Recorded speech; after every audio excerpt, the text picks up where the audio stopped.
All right, it's about 10:04, so I will get started, unless Angie tells me not to.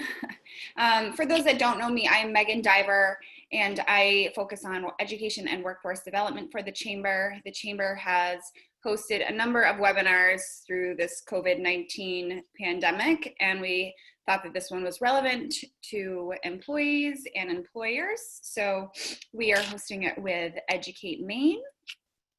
Educate Maine is a business-led education advocacy organization focused on increasing educational attainment. Jason Judd is joining us from Educate Maine. Jason is the executive director. He spent much of his early career as a teacher, school counselor, and academic dean at Maine Central Institute in Pittsfield. He joined Educate Maine in 2016 to lead the Project Login program. He is the former chairman of the Board of Trustees for the Maine School of Science and Mathematics and currently serves as a board member for the Maine 4-H Foundation. We will introduce our presenters today in the order that they will be presenting. Our first presenter will be Matt McGrath. Matt is president and CEO of Systems Engineering, an IT strategy and support provider. Matt has worked in IT for over 20 years, and prior to joining Systems Engineering, he spent 13 years at WEX, working in the New Zealand development arm of the company, and ultimately found himself in the software development group in the Americas. In 2013, Matt joined Systems Engineering, heading the project management organization, and a year later was promoted as director of engineering. In 2017, Matt became the company's third president in its nearly 30-year history. I'm sorry about the dogs barking. Jason, would you like to introduce Lori and Nate? Be happy to. Thanks, Megan. We're excited to partner on this webinar with the State Chamber. So our second presenter is Lori Mitchell, and Lori Mitchell took a slightly non-traditional career path for a registered dietitian, nutritionist, and has been leading comprehensive employer-sponsored population health and well-being strategy for more than 22 years. Her work focuses on actively engaging employees and their well-being through a mix of innovative programs, benefits, policies, and health-forward environmental approaches. Lori now serves as Assistant Vice President, Global Wellbeing and Health Management at Unum. Before that, she held similar positions at Maine Health, Public Service Enterprise Group, which is an energy company in New Jersey, and Beth Israel Medical Center in New York City. She also had a private nutrition practice in New York City. We're excited to have Lori join us today. And our third presenter is Nate Wilds, and Nate is the Executive Director of Live and Work in Maine. Nate's focused on raising awareness about the career opportunities and world-class quality of life experienced by those of us who live and work in Maine. A University of Maine graduate who followed employment to the Midwest, only to come running back to the way life should be. Nate knows firsthand how underappreciated life in Maine is and how much opportunity there is for our future. As many of you might know, he's also co-founder of Flight Deck Brewing on Brunswick Landing, the redeveloped Brunswick Naval Air Station. So make sure to stop by Flight Deck when you have a chance over the next couple of weeks. So we're excited that both Lori and Nate can join us for the second part of the presentation. Back to you, Megan. Thanks, Jason. This morning we'll discuss how to support the new work from home model that many of us have been forced into. Included in that will be keeping company culture alive while working from home, working well as teams virtually, how to support remote employees, and efficient time management. In addition to that, with a new work from home workforce, we will discuss how to use it to Maine's advantage in the future to attract and retain employees. As a few housekeeping notes, for those, I'm sure many of you have been on many Zoom meetings over the past couple months, but everyone will be muted other than the presenters. If you have questions, we'll wait till the end, but feel free to ask your questions throughout the presentations in the chat feature. I do suggest putting your screen in speaker view to view the current speaker as well as the slides that they'll be sharing. And Angie, did I forget anything? No, I think we're good to go. Great. Matt, do you want to get us started? Sure thing. Thanks. Let me know when you can see my PowerPoint slide.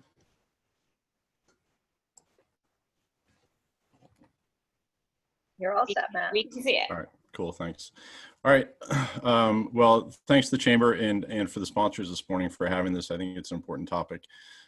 My focus is really not going to be on functionally how did we get people to work from home, but really for me, what's most important is kind of what I consider our crown jewel, which is our culture, is really managing that in this new world. So I'm going to really focus on that mostly, but I think it really ties into how we do business as well. So I'll go ahead and get started.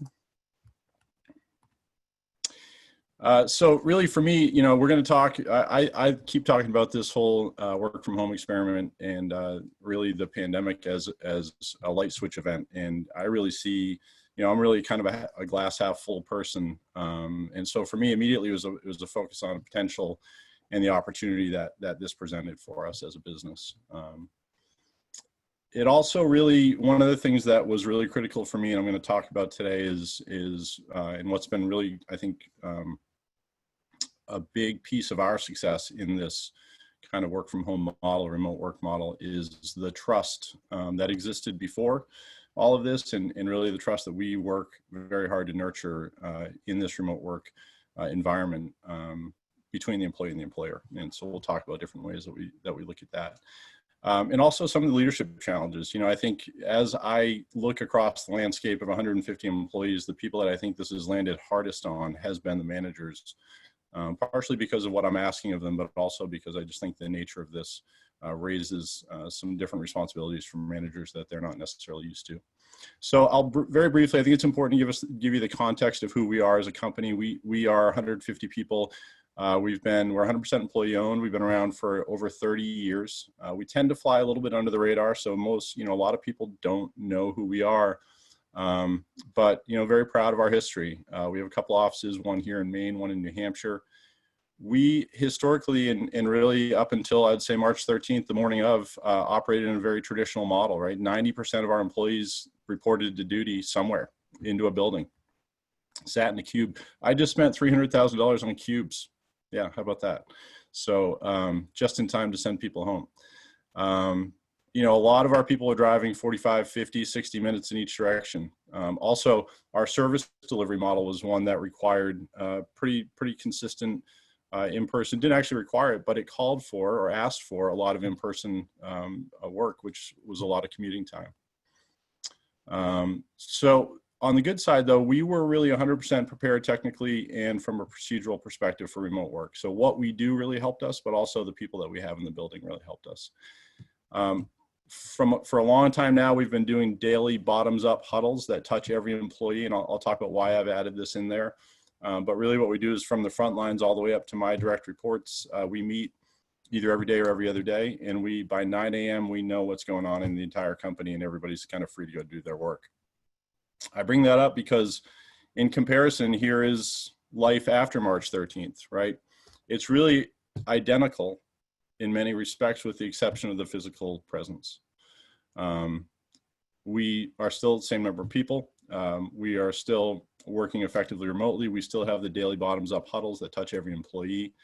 And the thing that's really, again, most critical to me about that piece is a theme I'm going to talk about today, which is this constant contact. And,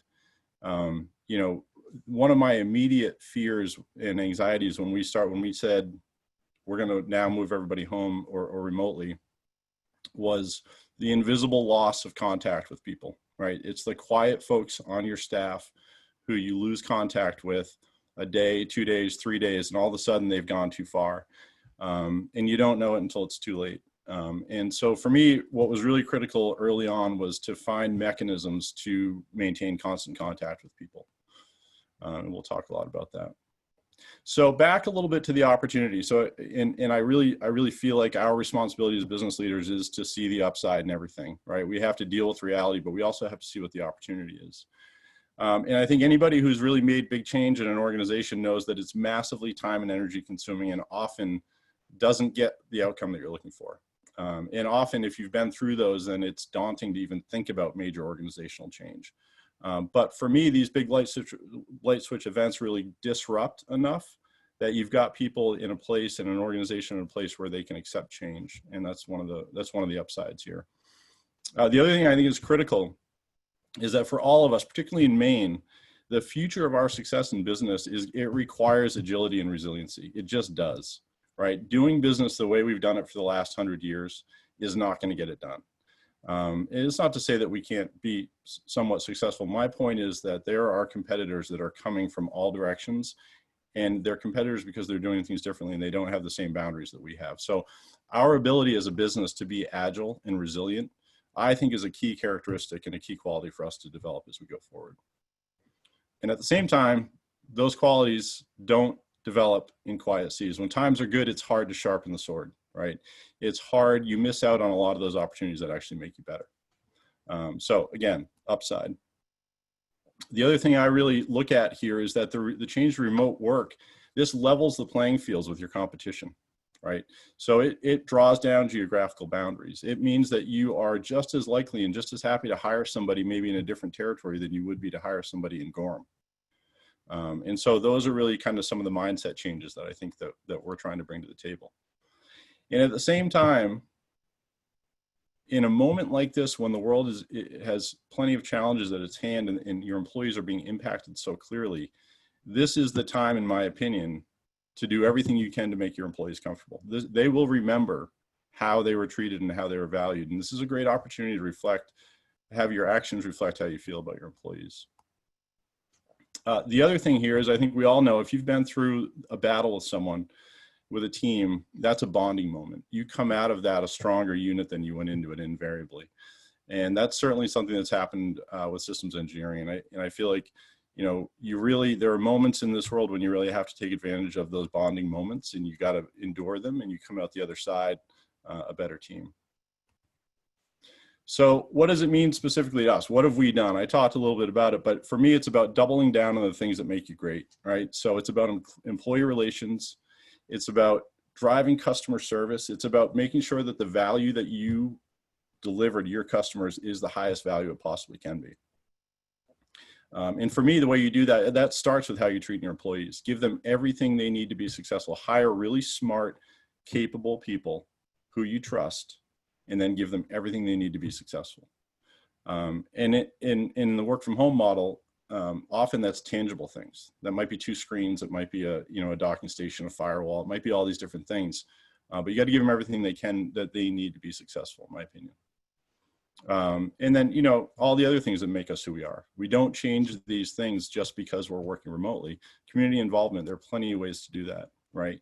Excellence in engineering. We're still doing internal trainings. We're still sending people to trainings. We're still doing management, leadership development trainings. Constantly still evolving and not allowing this is not an excuse for why we can't do things. In fact, it's a reason to do things. And then the last thing here, unfortunately for you, this isn't my last slide, but it's my last point here. Communicate, communicate, communicate. One of the great sayings around, I think it's ITIL, is say it again and say it differently. And one of the things we found is that we really do have to, in some ways, spam people with information so that you're hitting all different parts of the population. All right, I talked earlier a little bit about the employee-employer trust and how I see that as kind of the foundation for success. I talked about, find the right people and then give them what they need to do their job. A big theme of mine is push decisions down to the people who are best suited to make them. I don't mean down, I just mean make the decisions made at the appropriate level. I'm not a good person to make operational decisions, on the help desk. But there are a lot of people who are working on the help desk who can make great decisions out there and should be every day. I talked about keeping in touch. I think, micro touches are okay. I'm a huge fan of daily. I think daily has a certain cadence to it that if small enough and if high enough value, really keeps people, you get a really good pulse on people. You can see kind of how their state of mind changes over time. Another thing, that I've found to be a huge area of focus for us is around accountability, right? Because you don't know that Colin was sitting in his seat for 9.5 hours that day. I don't know. I have to trust that he was. I have to look at other ways of measuring that employee. And also they need to know that I'm accountable. They need to know that I'm showing up every day and I'm doing my job. But it's a big deal. And you know, what we found over and over is that employees really respond well when they're in accountable situations. So finding ways to drive accountability despite the remote aspect is important. And, you know, again, make your presence seen and felt. And transparent communication is always, it's always on a list, right? But it's critical, and people, it matters in the trust. So I'll get into specifically what we've done. And a lot of these things are repeat themes that you'll see other companies have done. Initially, for the first month, I was doing all staff video updates. This is what's going on with our business, this is what we're seeing. When we thought we were only going to be gone for a matter of weeks, you know, it was really important to stay super tight, and we've relaxed those a little bit, but I still do a lot of business updates. We, for the first month, again, had daily managers video meetings. We've now got those twice a week, but again, those are all roll-up meetings. I've started a little kind of series called Between Two Clouds, which is a play on our industry, off of the Between Two Ferns. And basically what I do is I interview random employees and find out more about them. And so everybody in the company gets to hear where they're born, you know, what their interests are, and all those different things. And we have a lot of fun with it. And then we publish it out to the entire company. So that's great.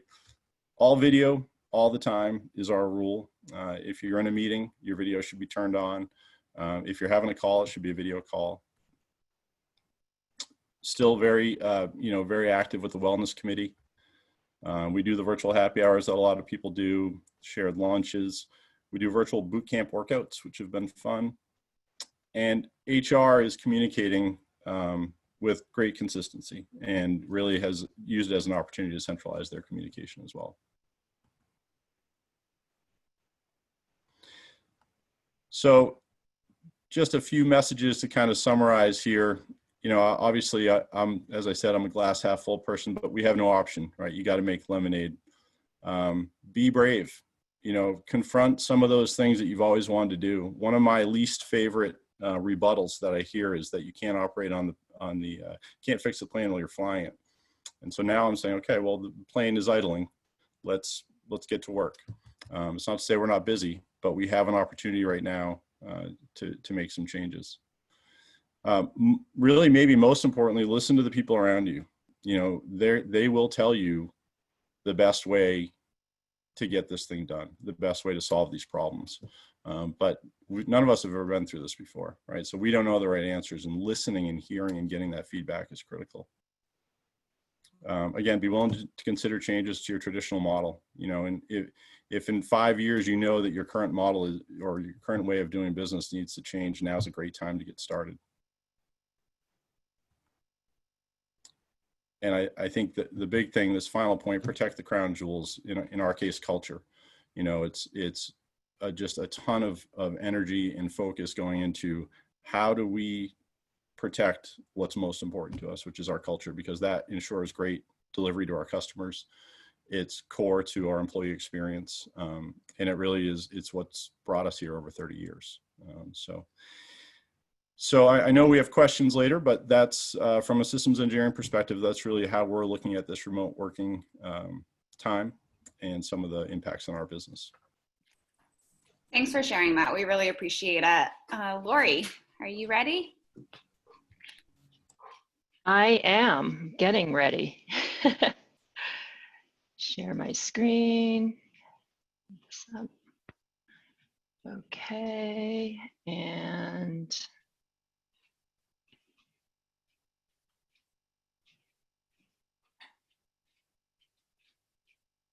let's see, is my screen up? It is. Okay. Let me just get myself oriented here. Matt, I couldn't agree with you more about culture, communication, connection, trust. I think this is really, these are operational foundations right now for any employer, including Unum. Laura, do you want to put it in slideshow view? Oh, sorry, yes. We see your full screen. How about that? Perfect, thank you, All Laura. right. Okay, so yes, those themes certainly resonate with Unum as well. What I'm going to share with you today is a little bit more of what Unum has done tactically to not only send people home but return people back to the office, which we have started to do. I've been working from home. I stopped counting, but I think it's week 13 now. And I'm actually planning to go back to the office next week when the Portland office reopens. But a little bit about Unum. So we do have more than 10,000 employees across the globe, mostly here in the US, but we do have a handful in the UK, Ireland, and Poland, and about 2,700 here in Maine. And I was doing a little fun fact about Unum. We were chartered in Maine in 1848, and then made the smart move in 1881 to move from the offices from Boston to Portland. And over the years, we've had a number of acquisitions, but we still have a strong presence here in Portland as Unum, formerly Union Mutual. We are the world's largest provider of disability insurance. We paid $7.5 billion in benefits last year. We protect 39 million people and their families, and then we provide benefits to over 182,000 companies and their employees. So we touch a lot of lives, both in the state of Maine and in the US, and across the globe. So as we sent people home, which was really, I think, the easiest part of all of this, and as you'll see, getting people back into the workplace has been a heavier lift, but the health and well-being of our employees has always been our top priority, as is supporting employee choice and what works for them. We've remained flexible, probably more flexible than we've ever been. We've been able to maintain continuity of services, and we've always kept an inclusive mindset to the unique situations that our employees face, whether it's parenting, homeschooling, dealing with older parents. I myself haven't seen my mom in over 4 months. She's in an assisted living facility. She's 84, so she doesn't FaceTime. So our employees have dealt with a wide variety of issues. And we've been fortunate in that Unum recognizes that and is really paying attention to the unique and individual needs of all of our employees. And the other thing we've done is we've solicited feedback all along the way to continually improve that employee experience. And now we're at the point where we're taking a cautious phased and invitation-based approach to bring people back into the workplace. In the short term, our capacity won't exceed 50% over the next several months. And like Matt, Unum has recently made some pretty significant investments in its physical workspace. Through Workplace Strategy, we invested nearly $100 million in the modernization of our home office locations in Portland and in Worcester, Chattanooga, and Columbia, South Carolina. And so to not have everyone come back is interesting. We have these beautiful new facilities, and now about half of us will be back using them, and it's going to look quite different when we get back into the office. So we started once we sort of got a handle on everyone working from home, and about 98% of Unum's 9,000 US employees were working from home beginning on March 16th. And everyone was sent home with their laptops. We made sure people had the peripherals that they needed, their dual monitors, their wireless keyboards, their headsets. It took a week or so to make sure that employees had everything that they needed. But once we got that stood up, we then started thinking about, okay, so now how do we connect with people? And we figured that out much in the same way Matt's done at Systems Engineering, and weekly connects with employees from our leadership, and a variety of other quick connects topics that are covered on a weekly basis. But then we started thinking about, okay, what happens when we reopen our facilities? Now, we never closed. We are considered an essential business. And we did have some essential workers who are still in our home office locations. But we started thinking about, how do we return employees back to the workplace, and why should anyone return? So we asked those two questions. And we also surveyed our employees. We got one of the best survey responses we've ever gotten. Over 90% of employees responded to that survey around whether they wanted to return to the office, or they weren't ready, or they may have some very specific reasons as to why they couldn't return to the office. And then there was a group that said, yeah, I'm ready to come back. They raised their hand. Some people wanted to come back 5 days a week. Some people 1 or 2 days a week. So part of what we asked is, why return to the office or why stay home? And some of the answers that we got back from employees are here. So actually, a good number of our employees said that they were more productive at home. They had fewer distractions, they were able to make decisions faster, and they had better idea generation. This is why people wanted to return to the office. A lot of people wanted to return for the equipment and the amenities, the high-speed, reliable internet. There are some of our employees who work in more rural areas who don't have great internet. We've had to make some accommodations for them. People like our cafeteria, that we have brand new fitness facilities. So those amenities were some of the other reasons that people wanted to return back to the workplace. And we have this brand new space, and people actually like it. It's an inviting space, it's collaborative space. The social interaction is great. I myself, as more of an extrovert, miss that, and those collisions with colleagues and those casual conversations that you have. The new workspace at Unum really allows for that. But there's also a lot of employees who want to stay home. They feel that they have fewer distractions than when they're at work. They also gain valuable time back during their day because they're not commuting. We have some employees who commute up to an hour or more, and not commuting gives them a little bit more work-life balance. They can spend time with their family. They can do some of the things that they weren't able to do before. And they also are using technology to stay connected with their teams and peers virtually. I've always had a remote team, so this for me hasn't been a big change, but it has been for a lot of our employees. They've had to rethink how they interact with their teams, whether it's through virtual huddles. There are some happy hours that go on out there, or some coffee connects, so that people can connect informally and it's not always about work. And then other reasons that people said that they wanted to stay at home and weren't ready to come back into the workplace are because they have an underlying health condition. They may be 65 or older, and we all know that those subsets of the population are at higher risk when it comes to COVID-19. So employers need to give careful thought as to those employees and how they could be impacted if they come back to work. They could also have close family members who are at high risk. And as I mentioned earlier, many people do have child care or elder care concerns that make it easier for them to continue working from home. And some people just simply aren't comfortable returning yet. Just like people aren't necessarily comfortable going back into the grocery store, so they get home delivery. So we've listened to all of this as we've crafted our reunite strategy. And it really does, again, focus on the health and well-being of our workforce.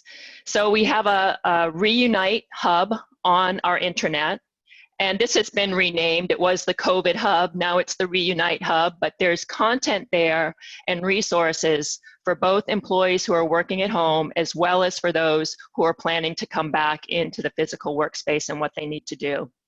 I mentioned that we do have frequent connects with employees. We have weekly well-being checkups, and these are virtual sessions that cover a wide variety of topics. Last month was Mental Health Awareness Month, so we had a weekly well-being quick connect that covered various mental health and emotional well-being topics. They were really well attended over 600, sometimes thousands of employees would tune into these quick connects.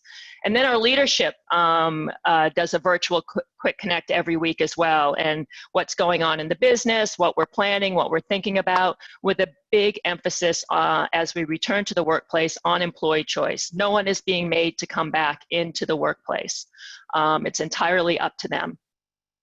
We also have an employee well-being guide out on our intranet, and it covers these topics here, everything from working at home, family balance, emotional well-being, to financial well-being, career development and growth, and how to manage a team remotely. And this has been a terrific resource, and this whole situation, I think, has really forced us to think about how we communicate with our employees, and how do we do it better than before, and how do we still keep it personal.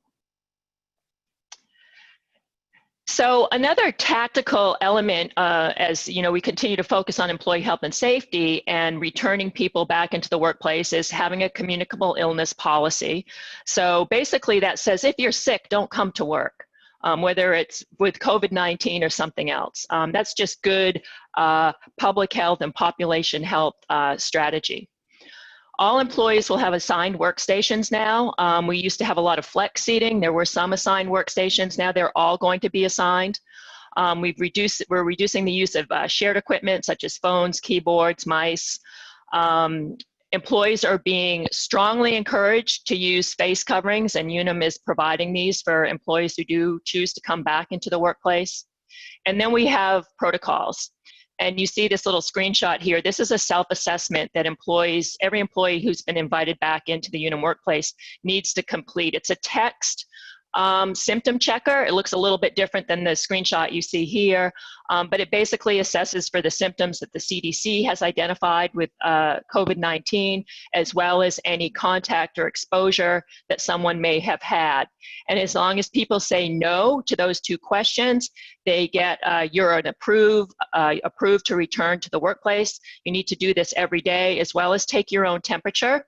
You show that to security when you come into the building, and you get a wristband for that day. That's the color for the day that indicates that you've gone through the symptom self-checker, and that you're allowed to be in the physical workspace. So we're taking it really seriously. We want to make sure that we're continuing to protect the health and well-being of our employees. And we've also done some things to prepare the facilities. And again, these guidelines are basically follow what's out there with the CDC. We've increased our cleaning. We've minimized touch points. We have hydration stations versus water fountains. We've increased fresh air intake into our buildings. You can see these really cool antimicrobial handle protectors for where we still have door pulls that people need to use to get into conference rooms. We have a lot of visual cues, and I haven't seen these yet because I won't be back in the office until Monday, but Chattanooga reopened a couple of weeks ago, and we've now got about 300 employees back in that office. So this is what it looks like there.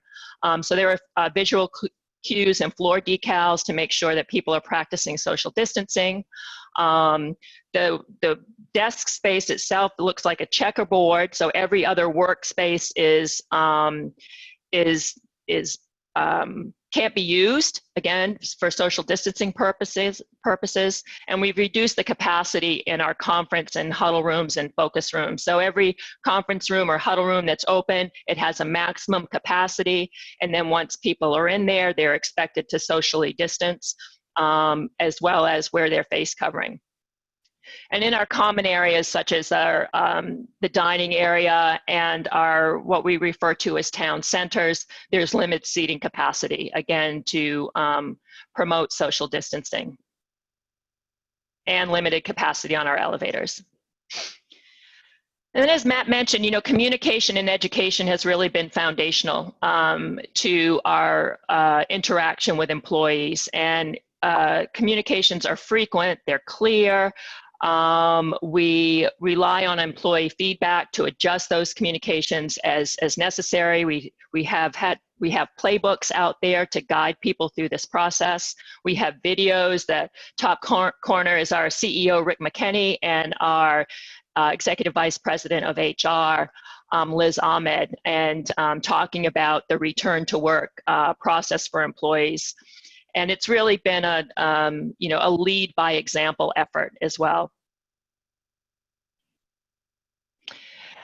And the other piece of this that we've made clear for employees who are coming back into the workplace is that this is really shared responsibility. So Unum is going to do everything that we can to ensure a healthy and safe work environment, but we also expect employees to do their part.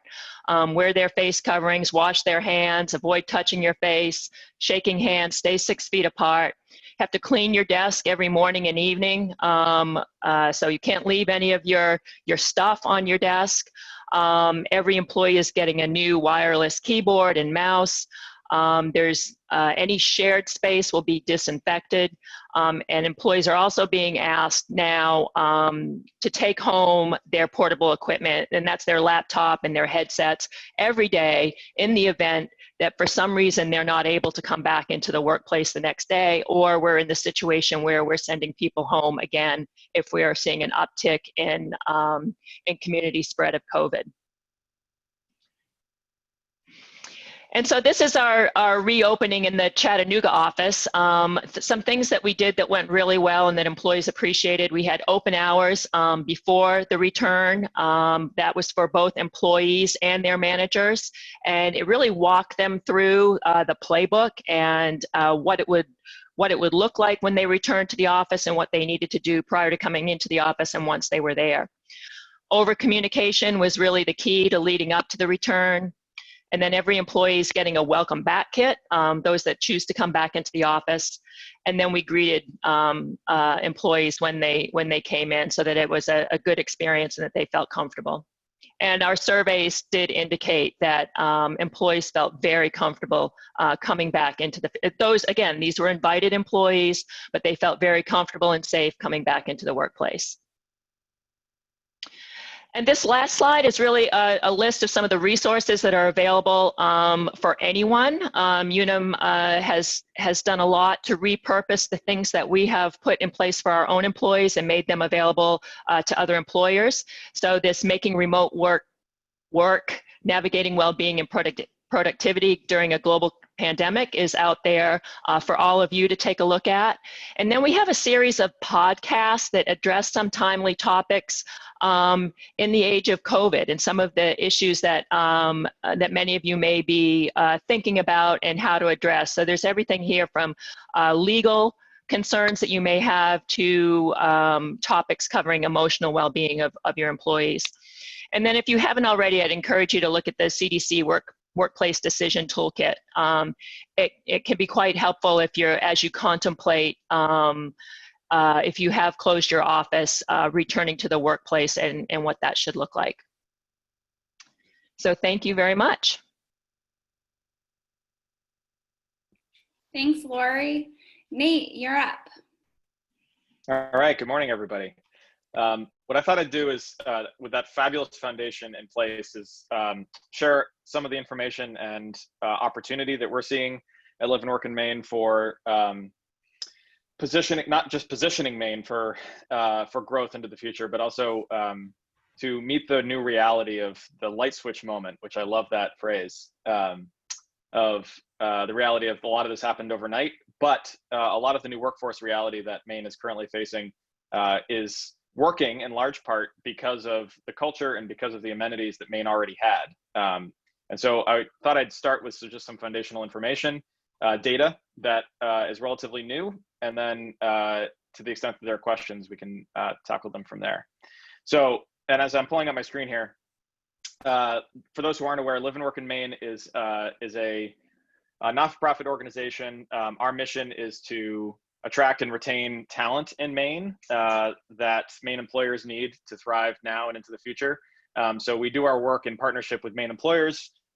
We have some key employer partners that help fund us and that we work very closely with on their talent needs. And then we partner with the state as sort of the state's workforce attraction arm, if you will. So if you think of the Maine Office of Tourism as the state entity that's in state government, they're tasked with spending our meals and lodging tax revenue, which is that 8% charge on when you go out to dinner or when you stay at a hotel in Maine. That revenue funds tourism marketing in the state, and that tourism marketing, the ROI on that is about 50 cents per visitor. So we get roughly 38 million people to visit us every year, and that's made possible with about 50 cents per visitor. So think of it as approximately $20 million in taxpayer funds get spent to attract people here just to visit, right? So the reason we exist is that a number of years ago, the employer community was getting pretty loud and ardent about the fact that we're very good at telling folks that we're vacation land. We're terrible at telling folks that we're a great place to live and work full time. And yet there are a lot of us that choose to be here full time for a reason. And in the short version is that we choose to live and work in Maine because of the fact that Maine is vacation land, right? Some of us started here. I'm a boomerang. So I started in, and I know a lot of you are as well. You started in Maine in some way, shape, or form. I was raised in Maine, and then I was told upon graduating from UMaine that really to make it in life, you got to leave the state, which is part of the cultural challenge that we're trying to address. So I listened to that advice and I left, but as soon as I got out, I realized the grass was not greener, right? And this is a story that we hear all the time of either you came here for summer camp, you came here visiting your grandparents, or you grew up here, you left for whatever reason, thinking that there was something better out there. And then at some point later in life, you discovered that Maine is really the place where life should be. And so what we're seeing through this COVID era that we're living in is that the number of people, so a couple of anecdotes. The first is through the employers, through the realtors that we're in touch with and work with, the data is there, but also anecdotally, I have not talked to a realtor in the last month that has a single rental property available through the fall. And those rental properties are being snapped up, not for vacation, but for people that are escaping some other metro area west of here. And they're coming to Maine and they're isolating because they want to be here. They understand the quality of life is good. They want the space, but they want to stay connected, right? They're not heading to Timbuktu or someplace that's completely off the grid. They want to stay connected, but they want to be physically separate. And so when you think about, how quickly people were jumping to be in Maine when the quarantine started to be implemented, for that same attitude, that same mental state that it takes to move to Maine for a number of months, it's not that different than saying, well, I'm going to move my career to Maine because I can move my career to Maine and I want that quality of life. So a couple of and you're seeing our homepage here, but I'm just going to spin off a couple data points before we pivot to showing off a new marketing campaign we're about to launch. So some quick data points on the value of attracting remote workers. Some of these are very obvious, but this has been subjective and objectively affirmed by a number of research projects from national firms. So the first is we know that the talent need in Maine remains. So pre-COVID, there were more open jobs than qualified people to fill them in Maine. Unclear if that is the state right now because things are moving so quickly, but it's probably not far from the truth in that there's a mismatch of talent available and talent needed at Maine employers. And longer term, especially post-COVID, longer term, there still will be a population shortage of people available to work at the growing rate that Maine employers are continuing, despite the global pandemic, that many Maine employers continue to grow. So knowing that we still need people is an important foundational element here in that we cannot afford to sit on our hands and tell people that Maine is full. Maine is not full in any sense of that word. And Maine employers are telling us every day that they are eager not just for more talent, but also a better match of talent into the future. So knowing that Maine is a who you know networking state, that's really a cultural thing, not so much a geographic statement as a cultural statement. Physically local talent, even if their job is based out of state, will be much easier for Maine employers to engage and attract. So if nothing else, having bodies that are closer to where Maine employers are based is going to be easier to attract them, to attract that talent to then work for Maine employers. And that's assuming that they bring a job from away, right? So if they bring a job that's based and their income is from outside of Maine and they're working here in Maine, being physically closer in proximity to those Maine employers is a benefit. But also, if talent brings a job with them, that out-of-state income is spent on local property taxes, excise taxes, lodging taxes, et cetera. So there's only an economic benefit for Maine by attracting folks, regardless of where that income is coming from. Another key benefit is diversity. In every sense of that word: race, ethnic, academic, experience. The more diverse Maine's communities and economy becomes, the stronger we will be. And the single fastest and most sustainable way to have a more diverse community and economy is to attract remote workers. We don't have to convince people there are jobs here. We only have to convince them that there's a home available for them to live in. And that's a much easier sell than to get somebody a job. Getting a job can take a longer time. It should take a longer time. It's a big commitment for both the individual and the organization. Moving doesn't have to be a big deal, and that is not a personal statement. That's a fact, because we've seen it over COVID that people have picked up and moved without a second thought. The light switch moment, right? It's a light switch decision to relocate somewhere, at least short term. It's not going to be that much longer of a light switch flip to get folks to be here for at least a number of years. And lastly, a key value of attracting remote workers would be the dollars spent on workplace amenities in a traditional work environment. Think of that corporate cafe, cafeteria. Think of the furniture that's purchased. Think of the aggregated utilities, right? How many homes, for people who commute to a local, to a corporate office or a business office centrally, you know, your heat is lower in the house while you're gone. Maybe you don't need as fast an internet connection. Maybe your lights aren't on as often. So all those dollars are now going to be spent, because your home is being used more. You're going to spend more of your dollars locally, whether it's on utilities, whether it's on furniture, shopping locally, whether it's on food, right? I mean, popping out for a lunch break, you can zip downtown, sit on the sidewalk in your local community, and be back in the office, within 30 minutes, is the equivalent of walking down 6 flights of stairs to the corporate cafeteria. So there's a huge economic value there in having a disaggregated workforce. So again, some of those are pretty obvious, but hopefully that helped in the context of Maine.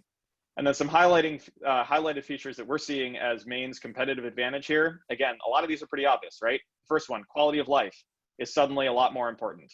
In the COVID era, I think, speaking for myself, and I know I've heard from a lot of folks we work with, that not only is quality of life more important generally, but the era that we're currently living in is a reminder to a lot of us that life is short, and there is no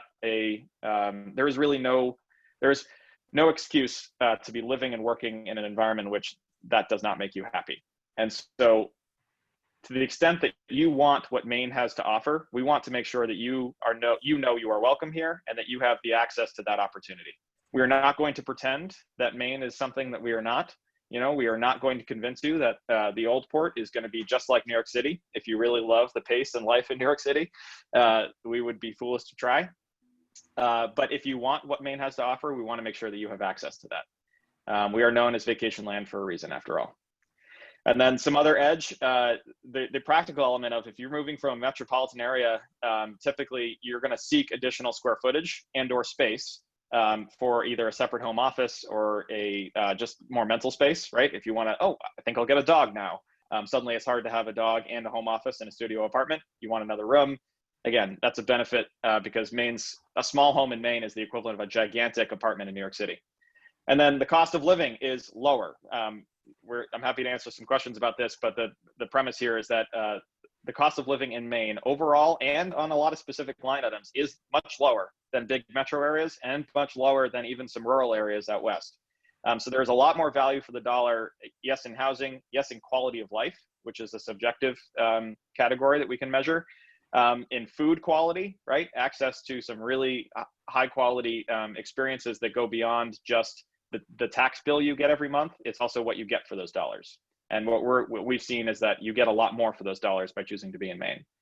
And then let's say, for example, you're able to remote work, but I really need to have access to the offices based in Boston or New York City once a week, once a month, once a quarter, whatever it is. Well, as we all know, because we're all living and working in Maine, access to Boston and New York City is incredibly easy via car, train, plane, or even boat if you want, whether personal or otherwise. So it's not a big stretch to say, and it's not very expensive if you need interim access to an aggregated office space. Okay, so that's some foundational stuff that we're seeing and what's exciting. So what are we going to do about it? Here's a couple examples. of what we're building out. These are not live, so these are about 95% there, but we've got a little bit of work to do before we go live. What you're seeing here is our basic landing page for building out some content associated with attracting people to remote work in Maine. So this is a catch-all page that is designed to, as we're out there engaging folks who are interested in Maine in some way, shape, or form, if remote working works for them, we want to make sure they have a starting place for understanding that it's something worth learning more about, right? Our job at Live and Work in Maine is not to answer every single question every single individual has. We consider ourselves having success if we can get somebody on the hook to say, hey, I think Maine works for me. I've got some more questions, and I know where I can get those questions answered, either at a Maine employer or at a more specific organization, such as the Maine Chamber, Maine State Chamber, or such as Educate Maine, if it's a question about any of their expertises, et cetera. So we're trying to get people to the next step in that sales funnel of making the sale, quote unquote, which is the sale is, we consider that to be someone who got a job and relocated to Maine. So we're building out a series of web pages in partnership with a lot of organizations to aggregate and to not just to provide a resource page, because we don't need another database. Lord knows there's a lot of good information out there.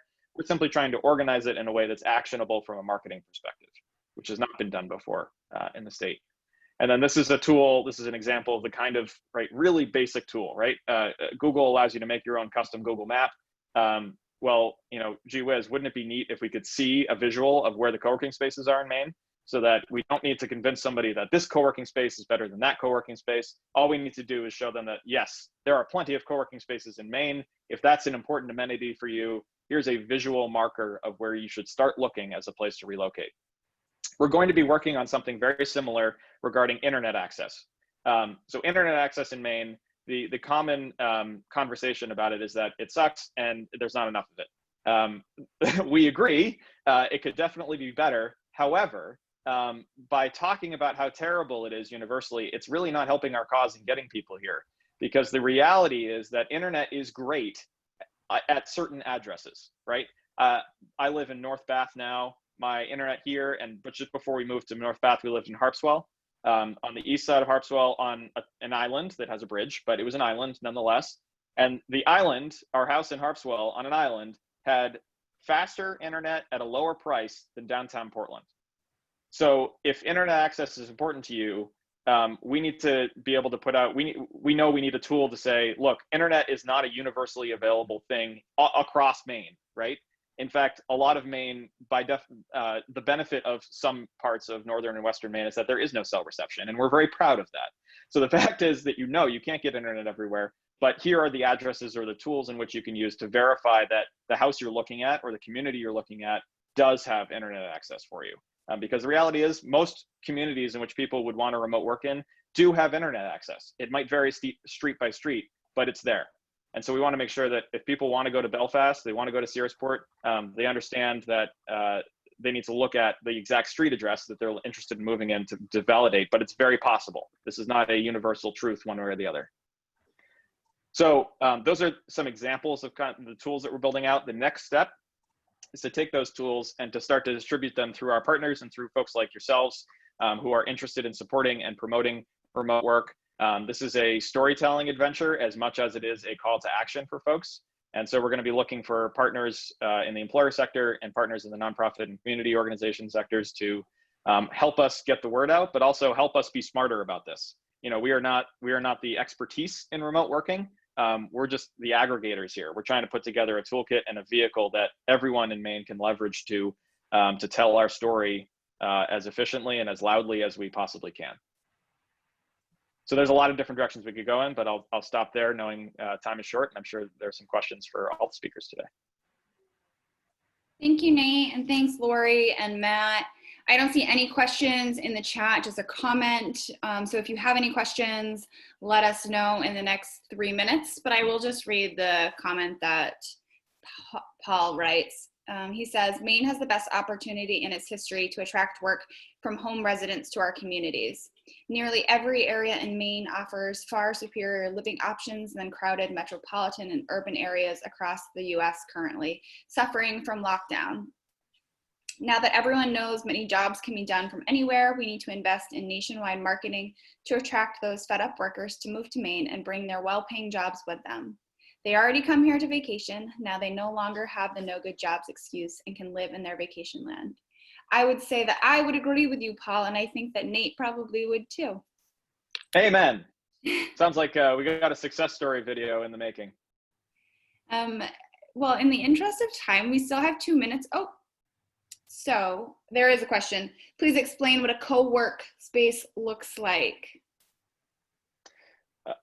I'll just offer a quick sort of explanation as far as how we see it, but the exciting thing here is that it's starting to evolve. So traditionally, a co-working space has been a shared office space where individuals with many different jobs get together. So an example is Think Tank is one organization that has offices in Yarmouth, Biddeford, Portland.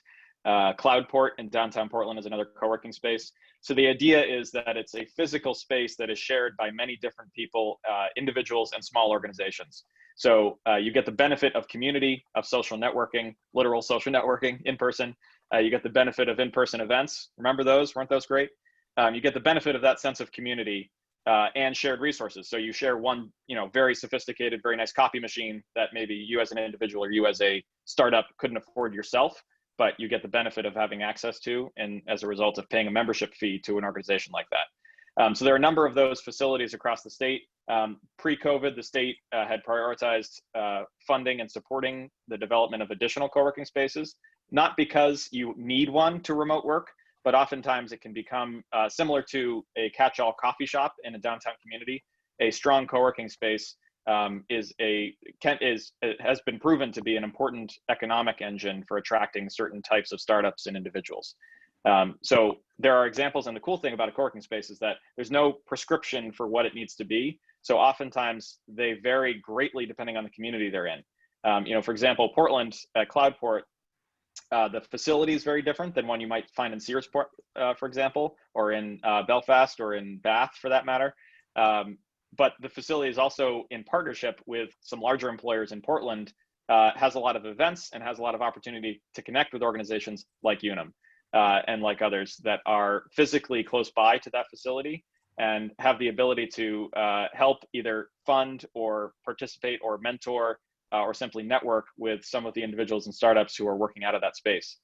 So Cloudport has built a facility that leverages that ability because Portland has this proximity of a large number of larger employers.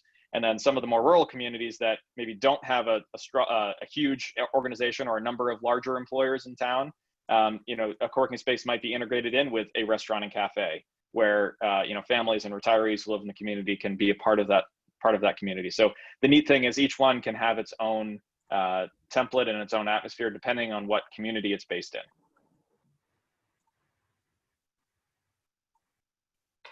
Thanks, Nate. With that, it's 11 o'clock, so if no one else has any questions, I just want to thank our sponsors. Our series sponsors are Casella, Central Maine Power, Amera Maine, BHB, Delta Dental, and the Maine Department of Economic and Community Development. Today was hosted with the Chamber and Educate Maine and presented by Live and Work in Maine, Unum, and Systems Engineering. If anybody has any questions, please email us. This was recorded, so we will share it. And with that, I hope you all have a lovely day.